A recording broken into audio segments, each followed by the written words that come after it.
Alrighty, folks, we have the youngest founder of a publicly traded company at the age of 23, angel investor, Aspire tour owner, influencer marketing pioneer, the one and only Dan Fleyshman. How you doing, Dan?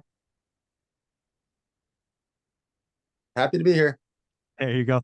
Well, if they don't, the world doesn't know yet. You welcomed your first little baby girl to this world just a few days ago. So you're wearing the pink. I got to respect that. Yeah, I got 13 pink sweaters ready to go. I love that. I love that. Well, Dan, one of the things I wanted to ask you as we got this started is you've done a lot of amazing things, things that most people can only dream of.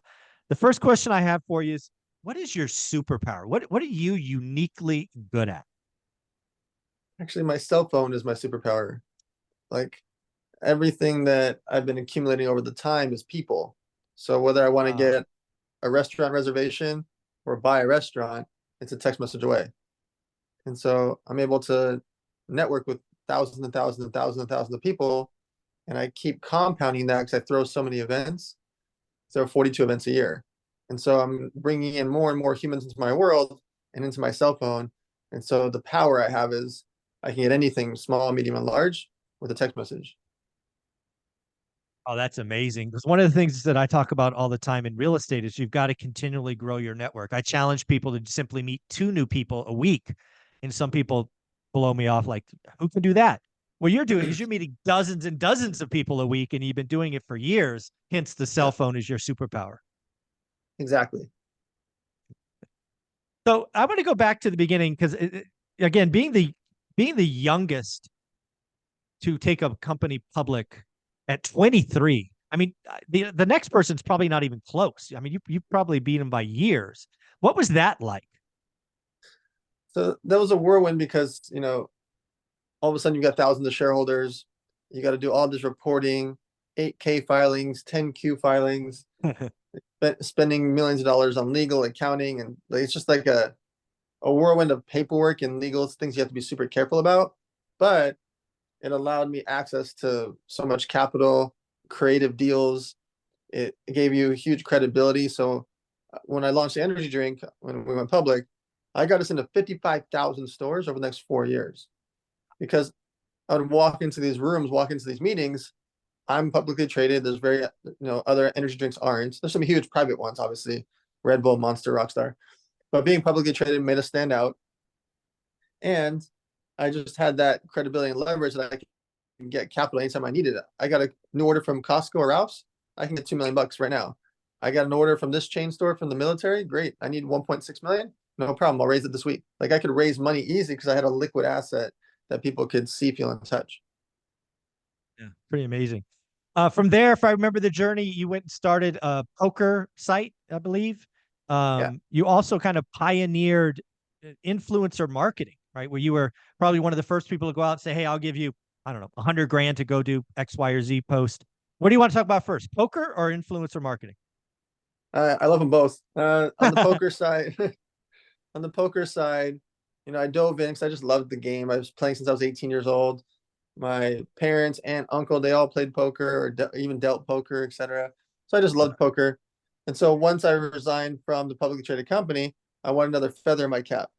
And Okay. so I picked up and moved to a place called Malta. I never even heard of Malta. Yeah. And I started the poker site. 10 weeks later, we're live. The poker site is live. And within 10 months, we're the top 5 poker site in the world. And there's Wow. 550 sites that are out there. But we were marketing like crazy. We're on TV all the time. And I was Huh. just making us stand out as like the cool kids, right? Like Right. Dan Bilzerian, DJ Steve Aoki, Yeah. Playboy Playmates, Poker Pros, young and old. I had just had like an interesting, cool characters and making social media content back then, right? 2009, 10, Mhm. etc. And so it was a really fun run. We were getting millions and millions of views every single week on social media, which again back then was very hard to do. Still hard to Sure. do, but back then was. And so that was just a really fun run. And then boom, online poker got shut down in America. Right. So I lost $65 million company overnight. Ooh. And that made me start my social media agency. It made me realize I don't want to have all my eggs in one basket ever again. Wow. And so I started the social media agency. and was literally like driving to the Kardashians' house to drop off, a Fashion Nova shirt or a Right. Fit Tee bag, like dropping off clothes and things and supplements to celebrities, athletes, rappers, whatever, and then just making up numbers of what to pay them because who knew? People Yeah. still don't really know nowadays, but especially back then, how did you know what to charge for a tweet, right? Right. And so that's where it all got started. And since then, we've done 110,000 paid posts. Like we've been really just deep Wow. in the influencer game. Yeah. That's amazing. Well, let's go back to that moment. You're riding a high in your top 5 site. You're out with the cool kids. You're getting talked about. You're on TV, all these things. And then the game changes, right? Somebody moved your cheese to kind of talk about an old book. I mean, how does that land? It doesn't, it sounds like obviously a bad day, no It was a bad doubt. day. It was a bad day. You can't losing 65 million bucks sucks.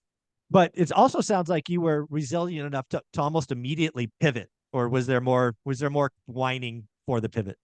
So I have this saying, don't sit on the floor and cry about it. I had every reason to cry, right? It's April 15th. We call it Black Friday. My competitors are all dead or in jail. FBI seized their sites. I didn't get in trouble at all. I never even got a phone call or a letter because I wasn't doing anything wrong, right? Right. They got in major trouble. And so I had a decision to make. I can keep going and be number one basically because my competitors are gone.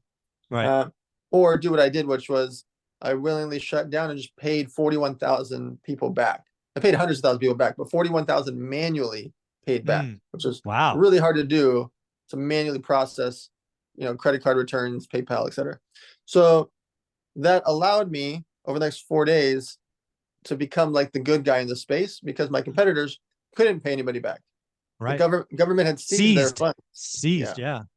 And so I didn't want to risk it in case the government went after me, even though I knew I didn't do anything wrong. Doesn't mean that Mhm. they can't take my funds and then figure it out later, Right. in court.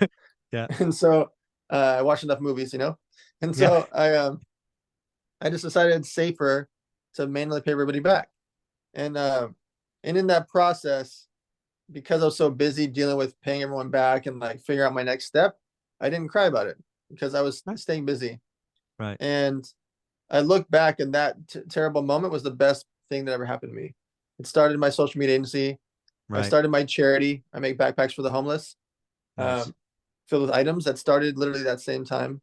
I started throwing an event called Elevator Nights, my free Hmm. event. I've thrown that 54 times since then. And so you just think about like what the culmination of things that have happened all from that moment, right? Social media agency, live events, my charity, all these things really came from that. All And right. so I don't look back at that as a bad thing. It was a moment in time. I had to deal with the situation. And then from there, realize what can I do for the future? I think there's a lot in that because I think it's reasonable to say that a recession is coming. Right, they're a natural part of the business cycle. Unfortunately, with recessions, job losses come, and somebody out there is not going to lose their company, but they might lose their job. And to have the mindset to not cry about it on the floor, to steal your quote, but to look at it as perhaps an opportunity to start something else, whether it's a charity, your social media age, or something else.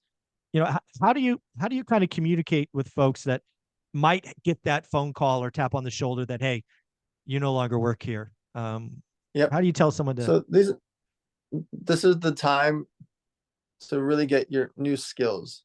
Yeah. And when I say like get more degrees, I don't mean like going to college and get degrees, which is fine if you do that in a trade school, a trade degree. Yeah. Generalized college, nobody cares about the diplomas anymore, but trade degrees we do care about, right? Yep.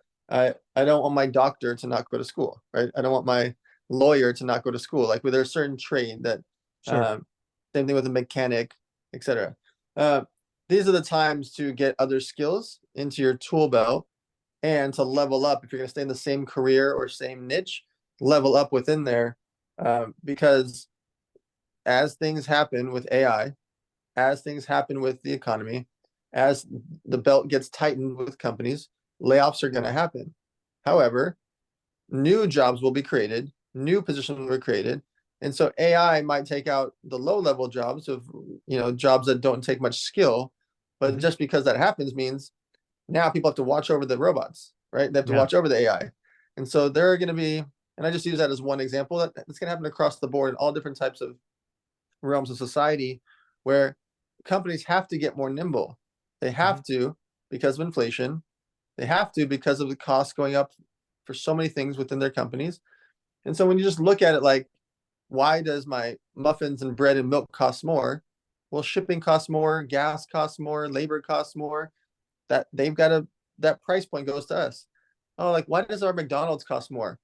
Everything McDonald's makes costs more for them, so they pass it on to us. And because of that, you're going to see the workforces get tightened up and people are going to lose jobs. And so the thing I would say is get your skills up, get your mindset up, and being prepared to either pivot to another industry or just get better within your industry. I love that. I'm curious, with somebody at your level that's been in the game and succeeded at the highest levels, do you look at recessions as an opportunity to make major moves because some people are going to bust out? Do you even think about recession expansion? You don't really care. You just operate. Is a recession an opportunity for a guy like you? Yeah, this is when I get the most aggressive, actually. Oh, I So like that. I'll give you an example. When the shutdown happened in 2020, I'm a big investor in a company called Everbowl, an acai bowl chain. Mm-hmm. We had 25 locations at the time of the shutdown, which was middle of March 2020. I went with a couple of friends and bought all the locations and said, "You are now a franchise company." To the owner and the executives, investors, you guys should be focused on being a franchise company. Me and my friends bought the location, so you've got an extra 7 figures in the bank, and let's go. You guys go franchise. The CEO and the main executives went and signed over 300 new leases Wow. during the shutdown. Why? No one else is crazy enough to sign Yeah. leases. Yeah. So he's getting 12 months of free rent. He's getting $100,000 in TI, tenant improvements. Yeah. He's getting all these bells and whistles and special features on his leases because no one else was crazy enough to do that. While everyone else is retracting, we went Yeah. forward. We raised an extra $15 million. We went and signed a bunch of new deals. Drew Brees, the quarterback, bought 150 locations. We went all in and aggressive in preparation for the future while everyone else was closing down restaurants, canceling deals, etc. We went all in. And so now, fast forward 3 years later, we've got 96 locations open, one new one every 6 days, 430 locations that have been sold, Wow. and too much money in the piggy bank because we raised all the extra capital during that time. Yeah. And so when things get tough is when I get aggressive. Yeah. I'm so glad you said it, because that's what I'm trying to get people to realize is a lot of my wealth has been built in recessions. And whether that's people just pulling back on the demand side, whether that's somebody's bad debt blowing up, which I'm going to buy at pennies on the dollar, whatever it is, recessions happen. They're generally short, right? They're generally, 9 to 18 months, maybe 24 in a bad one. Expansions are a decade. So if you can rush in as people are leaving, you get all these great, creative offers, right? 100 grand in TI, a year of no rent. I mean, that's magical. Yeah, when you think about the way you described it, when everyone's running away and you're rushing in, when they're running away, they leave everything on the ground. Exactly. And so, There are gold bars on the ground. People just pick them up. yeah, they can't carry it with them. They're just running. Yeah, they're And they're so they're they're afraid. Yeah, it's a good when good people imagery. are when people are reading headlines and are getting nervous, they're just running away and they're leaving behind businesses, deals, assets, Yeah, cars, watches, jewelry, real estate. They're just take it, take it, take it. I don't know what to do. Like they hear about bad interest rates and they'll just sell their house or sell their property because they're like freaking out yeah, as if their property isn't going to go up over the course of time, right? yeah. They don't It's realize part of the these system. bad times are for short windows. Yeah, exactly. I love this. Hopefully, people are picking this up because again, recessions are where you can make moves. Game changing wealth for your family. Also, skill up. Right, this is the time to skill up. To your earlier point, trades, they're awesome. I want to talk about the Aspire tour. Right, you've been putting on events. You talked about elevator nights. I think you said you've done it 42 times. It's a free event. Why don't you just talk about events? Because a lot of people do events and frankly lose money losing thing. How is this? Yep. How is this part of you again to your superpower? Just getting all these people into your phone. It's just a big funnel. Yes. So elevator nights is actually free. So I don't make money from elevator nights. That is Yeah. my free event. It's Yep. my excuse to get 300 to 1,000 entrepreneurs into a room And Wow. stuff happens by me hosting these free events, right? On Aspire Tour, we make it affordable. This is a 3,000 person size event. When I first stepped into the company, there were around 1,100 person size events last summer. We've now tripled the size and growing. Mm. And so that's an affordable event, $50, $200, $100, $500 type ticket. Yeah. We won't make that much money from an Aspire Tour or a 1 day event because we spend $1.6 million in 1 day. Wow. However, later people join our masterminds, which are Right. $15,000 or $50,000. They invest into deals alongside of us because we see really good real estate deals or business deals. They become part of our world and it ends up being worth millions of dollars to us. So we're gambling on the 1.6 million in that example, Mhm. knowing that we're going to gain all these new members, investors, partners, and deals from these audiences. And so I like the Aspire Tour because it is the top of the funnel to our world. Right. Also, it helps us with charity. We did an event 2 weeks ago, 600 people were there, and we raised over $500,000 in one dinner. Wow. And so we built another orphanage and had so much extra capital. There's 2 years of supplies, food, computers, etc., for all these kids from Wow. one dinner. And so the power of collecting people is what's going to happen next year. That 600 person dinner might be 1,200 or 1,500, right? And so over the course of time, Aspire Tour to me is just be collecting people and building brand so I can bring them into our world. Wow. That's amazing. Something else you've done, I believe it's called coffee and cards. Do I have that right? You're doing sports cards and things of that nature? Yep. So it's called Cards and Coffee. Gary Vee is the one that named it. And it was also during the shutdown, October 2020 is when I opened the first store. Mm. And like the concept to me was just modernizing the sports cards that we've all grown up seeing. You drive Yeah. by the local store, it's been there for 30 years. Father and son run it. Right. And so I just wanted to modernize that by adding social media, video content, all the different features and bells and whistles to make it cooler, faster, stronger. So we now have a chain of stores, 34 million in sales, and built this Wow. whole ecosystem of sports cards so that we could be the one cool brand in the space that people could buy from. We also sell online 24 hours a day. And so people can come to any of our social media accounts and we're selling live like QVC 24/7. Wow. I did not know that. Just like QVC, you break open a box or whatever and you just Yeah. sell live. Wow, that's Oh yeah. amazing. What what, if anything, keeps you up at night? Does anything keep you up at night? Um, we're in crazy times. And my goal here on the planet is to help try to save the world before I die, or at least Okay. implement things that can help to make the world a better place. Sure. And so I feel like, the government is very slow. I'm not anti-government, I'm anti-slow. Right. And there's a lot of inefficiencies within the government that are very frustrating for me I like to execute on things. Hmm. So like, when I go give out food, it's actually illegal. Hmm. You know how Really? crazy that is? Like That's if I go wild. give out my backpacks, it's technically illegal because it's got food items inside, and even though it's all prepackaged goods and it's safe and there's no expiration, like the things that are inefficient, like you see Hmm. Los Angeles get billions of dollars for homelessness, but it's worse than ever by far. You can't even Yeah. walk outside in downtown or Hollywood. Like inefficiencies are what keep me up at night because they're so solvable, right? And so I'm trying to do as many things as I can before I die to Hmm. solve a lot of these things, privatize so that we're not dependent on the government to do it. And I just feel like I have a ticking time clock. So I don't know if I have 1 day, 1 week, 1 year, 100 years. I don't know how long I have. And so Right. I'm in that mode, from a mortality perspective, not my fear of dying, my fear of not getting stuff done. That's a I love that kind of mental vision. You have this big mission you're on. You don't know how much time you have, so you're just always moving forward. That's pretty powerful. Yeah. So what would be your advice, right? We've got a younger generation, we'll just genericize it, call it Gen Z, right? They've grown up with the cell phone, the smartphones. Uh, they're really starting to make money, get into their own. What would you tell someone in Gen Z who maybe looks at the environment today and just wants to give up, or they're just YOLOing life and they just don't understand what the mission is for them? So it's finding something that they enjoy, right? I call it Mm. tasting it. Go see if you like pickleball. Do you like chess? Do you like poker? Do you like knitting? Do you like sports? Do you like fashion? Do you like makeup, beauty, hair, food, cooking? Like, go try different things out. Mm.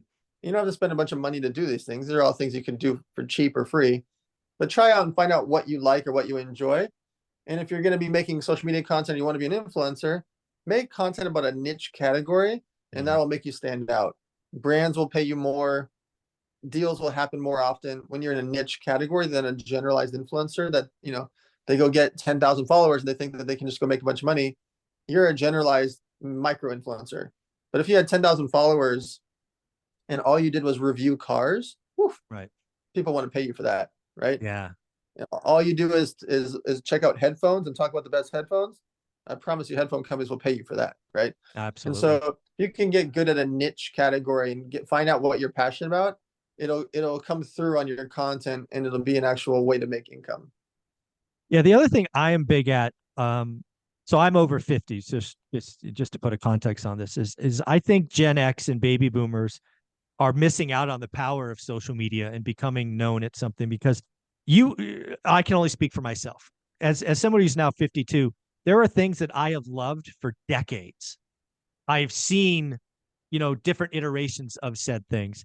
And I think there's just such a missing kind of older voice, old hat in social media. I'm really trying to get the older folks to realize, go share your passion, right? Also, if you're, hopefully you're Gen X or baby boomer, you're not doing it to grow fast, because a lot of Gen Z are like, hey, I need to make money now. If you're an older guy, maybe you've already got the money situation so you can go chase impact. What do you tell the older folks that are like, social media is for the younger people? So people say, well, the best time to make content about become an influencer was 10 years ago. The second best time is today, Today. right? Yeah. And you've got so much time, whether you're 50, 60, 70, 80 years old. I'll give you a quick example. This should put to bed any notion that you can't do it or it's too late. There's a 93-year-old woman that I spent $650,000 with in the last year to make Wow. social media posts. When she was 91 years old 2 years ago, she couldn't afford the $800 in rent at the senior citizen home. Hmm. How did she do it? She was bedridden, and every time the nurse or doctor would come in, she would film them and talk crap to them. And she's like, Okay. "Oh yeah, you're gonna bring me Jello today, blah blah blah. Screw you!" And she'd throw the Jello. Yeah. And they'd come in and like, "Okay, it's time for your dialysis, or it's time for your blood work, or it's time for this." And she's like, "Ah, yeah, you would say," she'd just talk crap to them. She's Okay. 91 years old, cannot walk, and she made $650,000. What's your excuse? Boom. Yeah, Right? exactly. I love Like that. you Yeah. can. She just made content about her real life, Yes. and That's it's the and key. it's Real life. relatable. Yeah. It's relatable because hundreds of millions of people are in hospitals or in hospice or in senior citizen homes, and it's not just them; their kids, grandkids, etc. It's relatable, and so Mhm. she just made relatable content. Everyone has some type of feeling when the doctor walks in or the nurse walks in with Jello and pudding and whatever. Like, and so whatever it is that's going on in your world, if you make content about it, you might think it's boring because you've been doing it for 20 years. It Right. looks like magic to us. Exactly. You Yeah. might be in a plumber and you're like, oh, I'm just a plumber.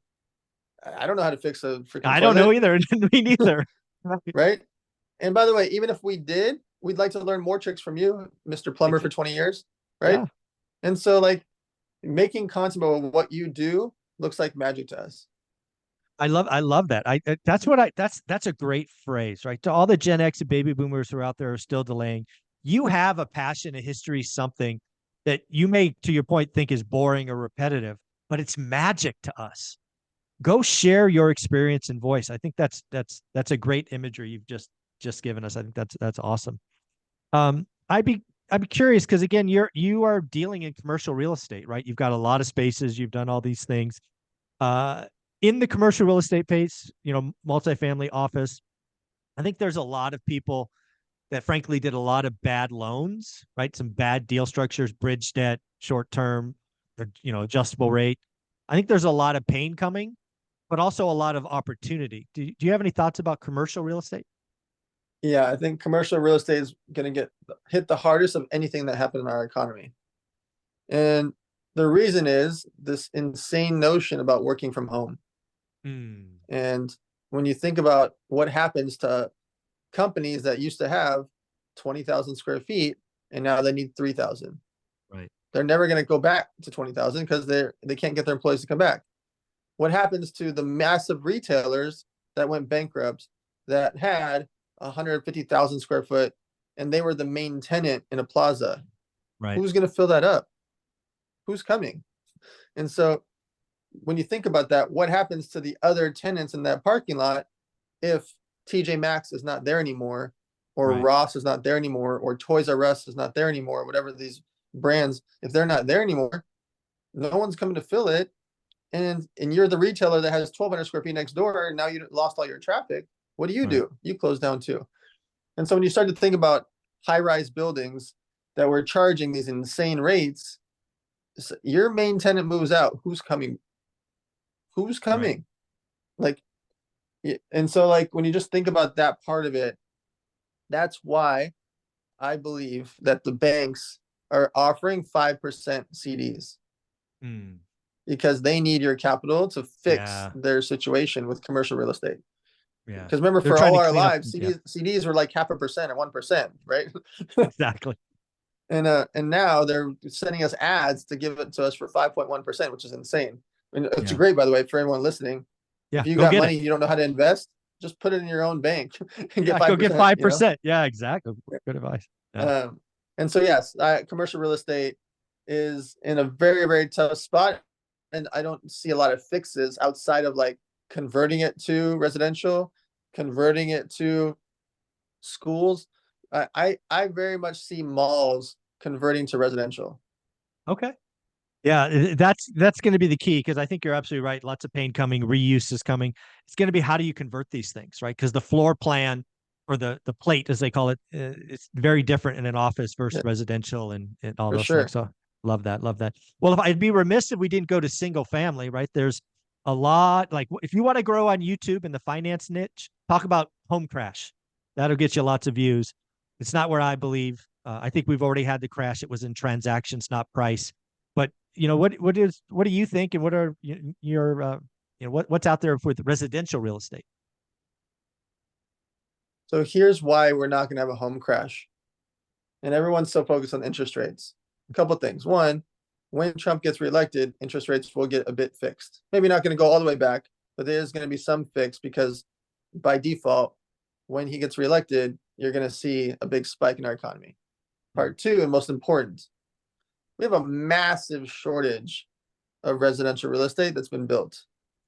And when you think about like locations that are so far behind on needing more units, and they don't have the employees, the construction companies don't have the employees. A lot of construction companies went bankrupt during the shutdown. They can't get the products, right? They can't get the cabinets or the electronics or the plumbing. There's so many things that they can't get that are behind just from shipping. And so it takes them longer than ever to manufacture these multifamily high rises, new home developments, etc. Where it used to take them 6 to 10 months, now it takes them 12 to 18 months. Yeah. When you extrapolate that math across the country, we are nowhere close to catching up. And if you want to go down the rabbit hole even more, people are living longer than ever because of modern technology, modern medicine. A lot of people are finally working out. They're eating healthier. They're not smoking. And so if they're living longer, what happens? Well, they're still in their house, and that house is not for sale, and you got to build more houses. And so if you really go down the rabbit hole, we can't make enough houses. We're not even close, by the way, not even close. We're talking about millions of units behind. There's no way to catch up because of materials, labor, and these people are not dying off, and there's more humans being born. And so you just think about the math of our society, like we're way off, and that's why I'm not worried about residential real estate. People are always going to need somewhere to live. Now, you are going to get impacted if you have a $4 million house because there's very few people that can buy that, right? Right. But you have a house that's $2,600 a month, or you have a rental unit that's $2,600 a month, you're fine. You're gonna be fine. I love it. Well, let's switch over to something that I love to listen to each and every week, and that is your Money Monday podcast. I love how you kind of frame it. It's 45 minutes. It's less than an average gym session or commute. I think that's wonderful. But really, you key on how to make money, how to invest money, and how to give it away. That's kind of the thesis for these episodes, which is awesome. Why don't we kind of just break down each one? Because you've interviewed millionaires, billionaires on that. What are kind of the themes for making money that you've taken away from all those episodes? Yep. Almost all of them said become an expert at something. Yeah. And it makes you stand out so much, and people will pay you for that expertise. And that could be a 19-year-old kid that just becomes an expert at video editing. Yeah. And they're making more than their parents combined because they're making 11,000 a month doing videos for $300 each. And they're knocking out 30, 40 videos a month from their basement, right? Get really good at something. Becoming an expert at something or really knowledgeable at something or known to be good about something is what I heard the most as the answers about making money. On the investing side, almost everyone across the board says real estate because it is the one tried and true thing, and everyone has their different versions, variations, and reasons for it. But ultimately, real estate, if you can invest or buy something and never sell it, you are going to be rich forever. Point blank. Every real estate investor you ever talk to, their one regret is selling. Not selling too high, not selling too low, just selling. Selling. And Yeah. so like on the investing side, the stock market and the real estate, these are things that people look at the stock market like it's risky. It is if you try to day trade. It's not risky to buy Apple, Google, Netflix, Facebook for the next 10, 20, 30 years because we've got proof over the course of time that they're going to go from 1 trillion to 2 trillion, 2 trillion to 3 trillion, 3 trillion to 4 trillion. General Electric stock can go up and down, but over the course of time, it's going to win, right? There'll be fluctuations along the way. And on the giving money away side, on the charity part of it, everyone has different reasons of what they're doing, why they're doing it, personal to them. It's typically from pain, meaning someone in their family had breast cancer, someone died from AIDS, someone had a situation of homelessness, someone had kids with cerebral palsy. Like something happened within their world, and that's typically where their charity passion comes from. Yeah, I love that. I'm curious, when you interact with billionaires, do they just think different? Do they operate different? Or they put their pants on the same way, do one leg at a time? I mean, when you interact with billionaires, is there anything different than the average Joe? Yep. So I have actually never met a billionaire that I was that impressed with. And it's not to be offensive, but there's one thing that all of them do across the board, hands down, and I watch it every time. They don't talk much, they ask a lot of questions. Ooh, interesting. And every billionaire, zillionaire that I know over the years have done the exact same thing. When I'm with them, they're asking me, how did I do this? Why did I do that? Why do you think about this? How did you do that? Why did they do that? Oh, do you know them? How did they do that? Can I meet them? I'd love to talk to them. Across the board, all of them. And I'm going there spending time because I want to learn from them. And almost all the time, I'm sitting there and getting interrogated. And so I will say that That's wild. They got there from work ethic, timing. The concept of getting lucky is silly. Yeah. Getting lucky is from putting themselves in position to get lucky, right? They might have invented something that you're like, oh, I could have done that. Well, you could, and you still can, but they did it, right? Yeah. But then they actually went through and had the fortitude to make it real. That's where it comes from, Yeah. One of the things I want to go back to in your make it section that I really want people to realize, a lot of people are like, I don't know if it's this work-life balance thing or this, hey, you got to diversify, or you got to have 7 income streams or all this nonsense. I keep telling people, just go get really, really good at one thing. Go become that person that does that thing. And then, hey, later in life, you want to go diversify into real estate and, do all these other things to maintain your wealth, go for it. But I don't think enough people realize that the true game changing is focusing on something. What do you think? Yes. So to me, the concept of diversifying and all these other income streams is great by taking the capital from your one thing. Correct. Right. There you go. You become famous or well known or an expert in your category. Let's say you're a doctor, a lawyer, real estate, whatever. You become really good at being a cosmetologist and you're making 6 figures a year. Take that capital, deploy it into investments, stock market, real estate, etc. Keep being cosmetologist, keep being the doctor, keep being the house remodeler, house flipper, whatever that thing is that you do. Getting really good at making your income from that and keep leveling up there. And then as capital comes in, that's how you diversify. It's not for you to go try to start a restaurant chain.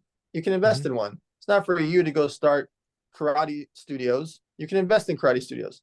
And so make money in the thing that you're really good at, that you're passionate about, and then deploy that capital into things that you want. Yeah. One of the things I believe I heard Ed Milet say one time, and if I'm misquoting him, I sincerely apologize, but I believe he said he thinks that the population is about 9% entrepreneurs, which means 91% of us are employees. I think there's a lot of people out there that think they have to become an entrepreneur to get rich. And I'm like, no, if you're an employee like I was, go become the best employee possible. Use your job as the key to build wealth. What do you think of that kind of idea? Being an employee is okay as long as you are working to build wealth behind it. Yep. So employee number 2, 3, 4, 5, 6, 7 is going to get paid before employee number 1. Yes. Good point. Your life is better being employee 2, 3, 4, 5, 6, 7. And here's why. Employee number 1 is only ever going to hit it once in a while, meaning they're only going to have an exit once in a while.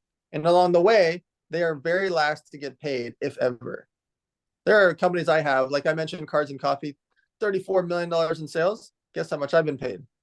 $0.00. I've put in 1.6 million to get started. I've loaned 500K, 100K, 200K along the way. So I'm millions of dollars into it, and there's no version of me getting paid anytime soon either, no matter how much sales we do. And so, but guess what? My employee number 2 got paid. He gets his salary, right? Every one of our vendors gets paid. Everybody involved got paid. And so being an employee for a wild entrepreneur, that's also interesting, because you typically can get some equity there as well in case he does exit. But the safety, the mindset, the life, the travel, you get vacation time if you want it, like all those things come from employee number 4 and 6, not for employee number 1. Yeah, I love that. Again, there's so many ways to really get wealthy. I have this very simple 3-step process. See how it feels for you. Step 1 is you got to create discretionary income. That becomes the seed for whatever is next. Number 2, you got to become elite at something. Again, focus, become elite at that thing. And then number 3, time. You need 10 years, right? It's not instant. This instant gratification, this get rich quick thing, not a huge fan of. So those are my 3 steps to get wealthy. How's that feel? So what people don't realize about the get rich quick schemes are, if something you did makes money fast, you're supposed to redeploy the capital back in anyways. Yeah. So to keep it going. Yeah. Like I tell people, like, if you want to start pinksweaters.com and you go crush it, do 2 million sales, well, you're going to take all of that money and you might even borrow more money on top of that to go scale it from 2 million to 5 million, 5 million to 10 million. And you're not making money along the way because you're reinvesting into the business. You would be hurting the company by taking a salary, literally hurting it. You take out 120 grand salary, but your 120 could have flipped to $250,000 and $250,000 could have flipped to 500,000. You're physically hurting the company. Like, think about that. And by the way, if you do an extra $250,000, extra 500K in sales, that makes your valuation $2 to $4 million more also. And you own 52% of the company. You taking 120 grand could literally cost you millions. And people don't ever think about that or talk about that. And so I'm just very, I don't, get rich quick doesn't exist. Like, it literally just doesn't exist. And anything that you do for that is either very short-lived, or you got to reinvest the capital to scale anyways. Or you're going to get in trouble because there's something going on. Yeah. So, little shady. Yeah. Yeah. And so I'm not built like that. I've been doing this. I've been working for 25 years straight, since high school, and nothing about it is overnight success. And even when things go well, like Cards and Coffee, for example, it's 4 years now. I don't make any money from that. Wow. I love that. I love that. Something else I try to get the audience to really appreciate is I say inflation's a feature, not a bug. So if you do believe that, you should invest and operate a certain way. And of course, in the United States, we have 30-year mortgages on, residential properties, probably one of the greatest wealth building tools out there for the average Joe. What do you think? Inflation's a feature, not a bug? So I think inflation is what should be pushing people along to stay busy, because when we're at 8-9% a year and there's no signs of that slowing down, you need to stay active. People are like, oh, I saved up $100,000. I'm in the top percentage of America. That's true, except next year, 100,000 spends like 91. Exactly. And it spends like 83. And it spends like 74. Spends like 63. Like, that math gets real fast because time flies. And so your 100 grand, when you used to think you could buy a Ford truck for 40 grand, and now it's 47, now it's 53, and now it's 58. You used to buy bread for $3 and now it's $4.10. Like, oh, Yeah. that doesn't really matter. Well, it does if you buy bread every 3 days for the rest of your life and it keeps going up and you've got the same amount of money in your piggy bank. And so inflation is very real. It's just, to me, it's a driving force. Because I talk about in every speech. I talk about inflation to open my speeches up, actually, to Oh, wow. make people realize they have to invest. It's not an Yeah. option, not a I, I, luxury. I agree. Actually, I created a shirt that says, I use inflation to get rich. Ask me how, because I want it to be shocking. I want people to wake up and stop and realize that it's their duty to kind of use it. Because the problem with inflation is it hurts everybody. Your bread's up just like my bread's up. However, we have assets in these other things that are growing faster and probably 2 or 3x inflation with leverage. We don't feel it, right? Inflation hurts everyone, but it helps a few asset owners. Absolutely. Yeah, I love that. I know you're a very busy man. I want to be sensitive to your time. Let's kind of close with this, Dan. If you were somebody watching this, you are maybe nervous for the future, but you've had decades in front of you. What would be kind of your closing advice to someone? What would you tell someone to, I don't know if it's read or follow, or what would you give advice to someone? Immerse yourself into the category that you care about. Like, if you love real estate, learn everything. Go to real estate events, start your own real estate Facebook group, join other people's real estate Facebook groups, join real estate chats, start a real estate chat. If you love food or health or fitness, or you want to live forever, learn everything about how to live forever. Just become the expert about that thing, and you will always have ways to make money. You will always have ways for you to be attached and a part of that category if you become really smart in that category. I love that. And Dan, where would people reach out, follow you? Where should we send them? The Money Monday, or where do we send them? Yeah, so on personal notes, just all my name, just Dan Fleyshman, is on every social media platform. The Money Mondays it's a fun. They can listen to that. Obviously, it's free to listen to. It's every Monday. But yeah, just on social media, it's all just my name. That's where I'm Yeah. immersing Yes, myself. the Aspire tours look to be a huge hit. Do you have what are the next couple of dates for that? Yep. So August 8th in Houston, Texas, September 5th in Phoenix, October 23rd in Chicago.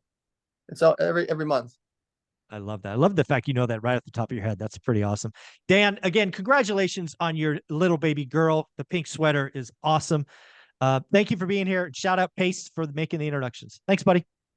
Sounds good. Thank you.